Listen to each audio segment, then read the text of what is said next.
એક રાજ્યમાં એટલા બધા મતદારો સ્પેશિયલ ઇન્ટેન્સિવ રિવિઝનમાં રદ થઈ ગયા કે જાણે એક આખું રાજ્ય એમાંથી નીકળી ગયું મતદારોનું. 2,89,00,000 મત આ સુધારણા યાદીમાં ડિલીટ કરવા પડશે. આ 2,89,00,000માં 1,30,00,000 કાયમી સ્થળાંતર કરી ગયેલા મતદારો છે. 79.52 મતદારો મળતા જ નથી. 46.24 મતદારોનું મૃત્યુ થઈ ગયું છે. 25.47 નામ બે જગ્યાએ ચાલતા હતા, એટલે એક જગ્યાએથી નીકળી જશે, એમાં 25.47 મતદારો ઓછા થઈ જશે અને 7.74 અન્ય કેટેગરીમાં ડિલીટ થવાના છે. આ રાજ્યના જેટલા મતદારો હતા એનું આ ડિલીટ થનારાઓનું પ્રમાણ 18.70%, લગભગ 19% મતદારો, એટલે લગભગ 5મા ભાગમાં થોડાક જ ઓછા મતદારો નીકળી જશે. કેટલા બધા મતદારો હશે? આમાં જોવા જેવી વાત એ છે કે દિલ્હી, હરિયાણા, પંજાબ એવા ઘણા બધા રાજ્યો આ દેશના છે. એના કુલ મતદારો કરતાં વધારે મતદાર તો આ રાજ્યમાં ખાલી ડિલીટ થવામાં છે. આ રાજ્ય છે ઉત્તર પ્રદેશ. ઉત્તર પ્રદેશમાં સૌથી વધારે લખનૌમાં 12 લાખ મત ડિલીટ થશે, જે લખનૌના કુલ મતદારોના 30% છે. ગાઝિયાબાદમાં 8.18 લાખ મતદારો ડિલીટ થશે, જે ત્યાંના કુલ મતદારોના 28.83% છે.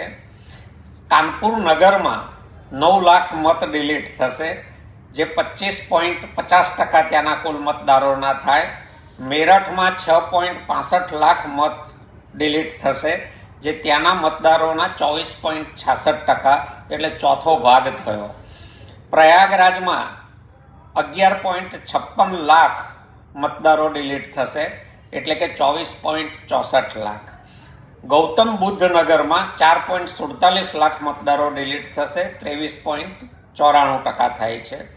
આગ્રામાં 8.36 લાખ મત ડિલીટ થશે, જે 23.25% થાય છે.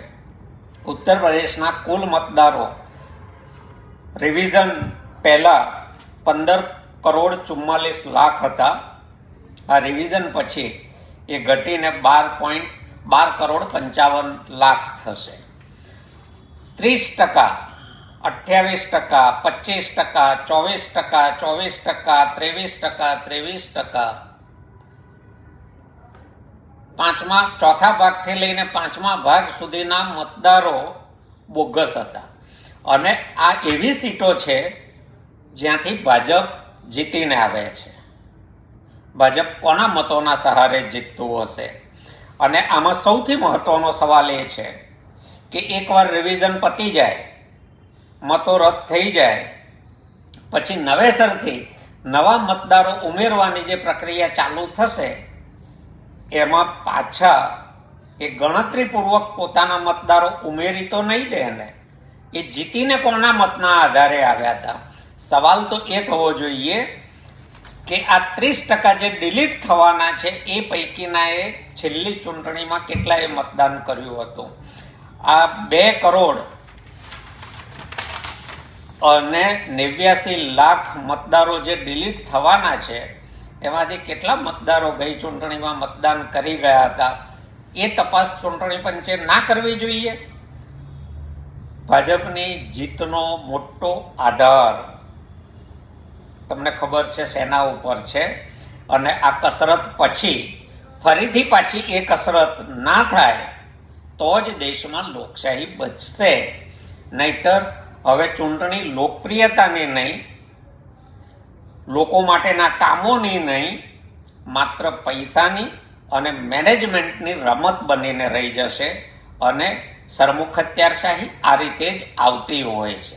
આપણે સરમુખત્યારશાહી આપણી લોકશાહીના આંગણે ઊભી છે, એ આપણે સમજવાની જરૂર છે. આભાર.